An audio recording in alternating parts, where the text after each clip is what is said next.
Tonight, breaking news as we come on the air. Dangerous weather taking a toll in nearly every corner of the country. Temperatures plunging across 24 states. More than 75 million on alert as wind chills dip well below zero. Flooding in the Northeast, cars submerged, beaches washed away in a violent storm. The Midwest hit with blizzard conditions. More than 1,200 flights canceled. And the NFL rescheduling a playoff game as a new storm moves in. Our weather team tracking it all. Plus, breaking news, 2 U.S. Navy SEALs reported missing at sea off the coast of Somalia. And the U.S. military strikes Houthi rebels again in Yemen. More than 24 targets hit over 2 days with help from American allies. But will it stop the attacks on merchant ships in the Red Sea? The Houthis vowing more attacks, revenge for Israel's war with Hamas, now approaching its 100th day. Countdown to Iowa, just 2 days until the caucuses, expected to be the coldest ever on record. The candidates forced to shuffle their schedules, how the bitter cold and snow could affect turnout. Former President Trump expecting a win, and the new polling tonight on the important race for second place. Rachel Scott on the campaign trail. Texas Governor Greg Abbott defending his remarks over the migrant crisis, saying they're doing everything except shooting people who come across the border because the Biden administration would charge them with murder. Tonight, the governor explains what he meant as negotiations continue in Washington over border security. Taiwan elects a new president, the man China did not want, how this could affect U.S.-China relations. A dramatic rescue. Body camera video shows a trooper diving into an icy pond to save a child. A new era for Alabama football. The new coach treated as a hero as he arrives in town. And America strong, 27 years in fast food without ever taking a sick day, and how the kindness of strangers has now changed this man's life. From ABC News World Headquarters in New York, this is World News Tonight. Good evening. Thanks for joining us on this Saturday. I'm Whit Johnson. As we come on the air, millions are bracing for a dangerous Arctic blast that's sweeping across the country. More than 75 million people in 24 states on alert. Wind chills well below zero. Those frigid temperatures are following right behind a cross-country storm. Coastal New England communities now seeing the impacts of high tides and massive beach erosion. The rough surf claiming this historic fishing shack near Portland, Maine. First responders in New Jersey rescuing several people from a hotel in Edgewater. Cities in the Midwest feeling the impact of lake-effect snow. This is Michigan from earlier today. Parts of the nation's midsection hit with blizzard conditions. These images from Iowa. The life-threatening cold there expected to last through Monday's caucuses. The wintry weather also slowing travel at the nation's airports this holiday weekend. More than 1,200 flights canceled today. Our weather team is tracking it all, but we begin tonight with ABC's Morgan Norwood from Newark Airport. Tonight, millions from coast to coast on alert for a brutal mix of extreme weather, from blinding snow and bitter cold to dangerous flooding. More than a dozen states with wind chill warnings, life-threatening cold hitting a large part of the country. Blizzard conditions in the Midwest, the storm system leaving more than 400,000 in the dark nationwide. It's rough, it's slippery. Blinding snow stranding drivers in Iowa, the whipping winds reducing visibility to near zero at times, making travel nearly impossible. Up and down the Northeast, many states still seeing major flooding from that same storm system. In New Hampshire, authorities are rescuing residents from their homes. The high tide breaking records, submerging streets and cars and covering them with thick sea foam. In Maine, water surging into the streets. Oh my God. Washing away this local landmark surrounding homes in Duxbury. Things are floating. This restaurant flooded, water forced inside by the rising tides despite boarded up windows and doors. In New Jersey, their flooding emergency made even worse by that system. For the second time in 3 weeks, the river overflowing. Rescue crews evacuating this flooded hotel, stranded by rising waters from the Hudson River. And here in Wayne, New Jersey, this parking lot I'm standing in looking more like a pond. For perspective, the Passaic River right across the way here, it's still spilling its banks, sending all of that water here, these vacuums, those traffic signs, that garbage dumpster underwater. Parts of New York also battered by coastal flooding. Some drivers stranded by the rising tide. And further upstate, travel now becoming treacherous. New York Governor Kathy Hochul banning travel upstate for Erie County after 9 p.m. tonight due to expected heavy snowfall. The Buffalo Bills playoff game against the Steelers tomorrow postponed. And with this massive storm system simply wreaking havoc on travel from coast to coast, more than 1,200 flights canceled today alone, many of them coming out of Denver and Chicago. And for tomorrow, Whit, airlines already canceling more than 600 flights. Whit. And those travel headaches continue for so many. Morgan, thank you. Let's get right to meteorologist Cheryl Scott from WLS, our ABC station in Chicago. And Cheryl, time this all out for us. Yes, we are bracing for the dangerous cold here in Chicago, but also a focus across the entire Great Lakes. A lake effect snow event is going to get going here over the next 24 to 36 hours. Winter storm warnings up for western Michigan all the way to western New York. Lake effect snow bands could dump up to 1 to 2 feet. Whiteout conditions as well as dangerous travel expected in some of these cities here. And then the dangerous cold taking a grip across much of the country. Wind chills well below zero. We're waking up anywhere from 35 to 55 below zero across the northern plains, and even states like Texas getting in on wind chills below zero. The message this week: stay safe, stay warm. Whit. Important advice. Cheryl, it's great to have you tonight. Thank you. Overseas now, an urgent search is underway for 2 missing U.S. Navy SEALs. Defense officials say the men disappeared during a boarding mission off the coast of Somalia. The region is now a hotbed of American naval activity. U.S. forces overnight again targeting Houthi rebel facilities in Yemen for the second straight night. The strikes are in response to the Houthis' targeting of commercial ships. ABC's Jay O'Brien from Washington tonight. Tonight, an urgent search and rescue operation underway for 2 elite U.S. Navy SEALs missing after falling into the water during a nighttime boarding operation, according to 2 U.S. officials.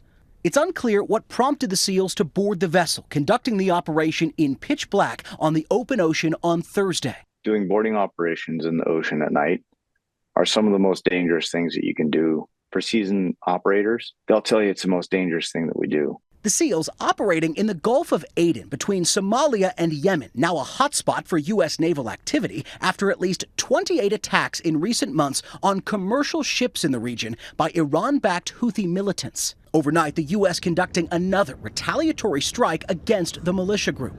And just this week, a massive U.S.-UK assault targeting the Houthis' operations. A barrage of 150 bombs and Tomahawk cruise missiles hitting at least 60 Houthi targets across more than 24 locations. Satellite images showing areas before and after the strike.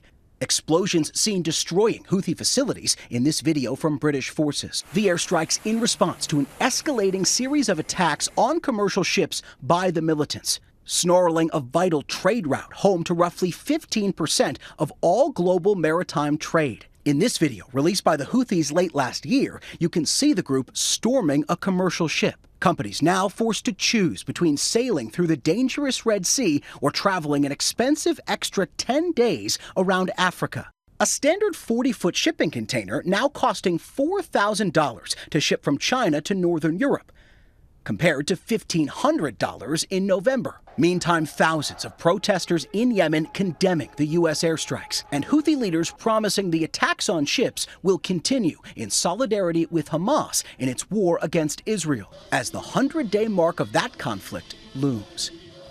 Jay O'Brien joining us now. And Jay, turning back to those 2 missing Navy SEAls, what more are we learning about what may have gone wrong? With that former SEAL we spoke with tonight said that these kinds of boarding operations need to be perfectly choreographed and executed without a hitch. SEALs train for this kind of operation constantly, but they are inherently dangerous, and they're made even more risky by high waves in that part of the world this time of year. We're also learning late tonight that one of those SEAls dove into the water to rescue the other. Both, of course, now missing. Whit. All right, Jay, with those late developments tonight, thank you. Here at home, just 2 days to go before the Iowa caucuses, the candidates making their final pitch to voters as former President Donald Trump leads by a wide margin. All eyes are on the weather. Brutal cold and blizzard conditions expected to have a major impact on turnout. And tonight, what poll numbers show about the increasingly important race for second place. ABC's senior congressional correspondent Rachel Scott is in Iowa. Tonight, with the Iowa caucuses now just 2 days away, the Republican candidates for president battling a vicious blizzard and biting cold in their final pitches to voters. You know the responsibility that comes with being first. You know that you're setting the tone for where the country's going to be. But you have an opportunity to brave those elements, go and caucus. The extreme weather upending several campaign events. Former President Donald Trump hasn't campaigned here all week, canceling nearly all his events this weekend. Trump instead taking to social media, urging his supporters to not be complacent. One way or the other, I'm getting there. You have the worst weather, I guess, in recorded history, but maybe that's good because our people are more committed than anybody else. Trump's rivals taking advantage of his absence, packing in voters willing to brave the bitter weather. I think Trump will struggle to win over the independents, whereas I think Ron DeSantis can do so. With Trump's dominant 30-point lead, all eyes now on the close race for second. Nikki Haley just 1 point ahead of Ron DeSantis, who has been betting big on Iowa, holding more events than Trump and Haley combined. If you will caucus for us on Monday, I promise you that our best days are yet to come. But the biggest challenge could be getting voters to show up on Monday night for what's expected to be the coldest caucus on record. How do you think it's going to affect turnout? I think it's going to really affect it. Yeah, I'm really concerned about that. It's quite unusual for the frontrunner in this race to be off the campaign trail for so long during the final stretch. The former president will only hold one campaign event tomorrow. No Republican has ever won in the contested Iowa caucuses by more than 12 points. Right now, Donald Trump is up by 30. His campaign hopes a landslide victory sends a message that this field needs to narrow, but all this brutal weather could really impact turnout. Whit. Rachel Scott, thank you. Good to see you inside and out of the cold. We appreciate it. And tune into This Week tomorrow morning. Jonathan Karl interviews Florida Governor Ron DeSantis as he makes his final pitch to Iowa voters ahead of the caucuses. U.S. climate envoy and former Secretary of State John Kerry is leaving the Biden administration later this winter to join the president's re-election campaign. Kerry, who ran for president in 2004, was instrumental in helping to broker the 2015 Paris Climate Agreement. Now to the migrant crisis and increasing tensions at the southern border. Tonight, Texas Governor Greg Abbott defending recent comments he made about why he said his state is not shooting people coming across the border. And Texas state officials taking control of a public park along the border that federal agents had used to process migrants. All of this as negotiations continue in Washington over border security. Here's ABC's Zoreen Shah. Tonight, Texas Governor Greg Abbott defending these controversial comments he made about migrants on a conservative radio show. We are deploying every tool and strategy that we possibly can. The only thing that we're not doing is we're not shooting people who come across the border because, of course, the Biden administration would charge us with murder. After backlash, the governor now attempting to clarify. I explained in detail all the different things that Texas is doing that we have the legal authority to do and pointed out what would be illegal to do. Abbott also under fire for taking control of Shelby Park, where migrants were camping along the border in Eagle Pass. The mayor capturing these moments. This is not something that we wanted. Migrant encounters along the southwest border in December reaching an all-time high. 302,000, sources tell ABC News, with lawmakers in Washington still trying to strike an immigration deal. And as mayors nationwide combat an influx of migrants bust into their cities, potential life-threatening weather complicating the crisis this weekend. In Chicago, roughly 150 people packed into buses turned makeshift warming centers. The bitter cold forcing officials to pause the city's 60-day migrant shelter eviction policy. It's certainly not acceptable for the governor to continue to send people to the city of Chicago, but we're meeting the moment. In a letter to Governor Abbott, Illinois Governor Pritzker pleading with him to pause busing migrants as temperatures drop dangerously low, saying many are without coats and their health and survival is at risk due to his actions. Zoreen Shah for us tonight. Thank you. Overseas now, and a resounding victory for the ruling party candidate in Taiwan's presidential elections, seen as a blow to China. China had called the vote a choice between war and peace on the island it claims as its own. What the result could now mean for U.S.-China relations. ABC's Britt Clennett reporting from Taiwan. Tonight, in a victory that could drive a wedge into already testy U.S.-China relations. William Lai Ching-te, despised by China for his pro-independence stance, winning Taiwan's presidential race. Roaring celebrations here as Lai comes out to meet his supporters as Taiwan's next leader. Taiwan's voters rebuffing Beijing's repeated warnings that the election is a choice between peace and war. China's government, which has never had control over Taiwan, threatening to take the self-governed island by force if necessary. In his New Year's speech, President Xi even calling the reunification of Taiwan with the mainland a historical inevitability. Lai's win comes as the US and China work to mend relations. President Biden and Xi meeting in California in November, and just days ago, military delegates from both countries conducting talks in Washington. Tonight, President Biden seeking to maintain a peaceful status quo with America's One China policy, in which the US and Taiwan have only an unofficial relationship.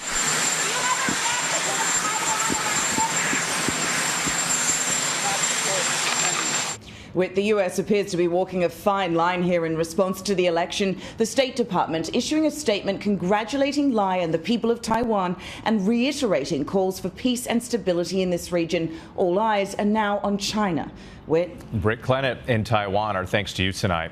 There is still much more ahead on World News Tonight this Saturday. Oklahoma is shaken by several earthquakes in the past 24 hours. And dramatic video from a trooper who dove into an icy pond to save a young girl. Next tonight, dramatic video of a life-saving rescue in Vermont. This body camera footage from State Trooper Michelle Archer showing her dive into a frigid pond last month to save an 8-year-old girl who'd fallen through the ice. Archer brought the child out and handed her to her partner. Tonight, police say that girl has made a complete recovery. Oklahoma was hit by a series of earthquakes Friday night into Saturday morning. At least 6 quakes were recorded near Oklahoma City. The biggest was magnitude 4.3. Some people heard a bang, some homes shook briefly, but there were no injuries. State officials say previous quakes in that area were linked to a byproduct of oil and gas production, but that activity was shut down several years ago. When we come back, a hero's welcome as the new head coach touches down in Alabama.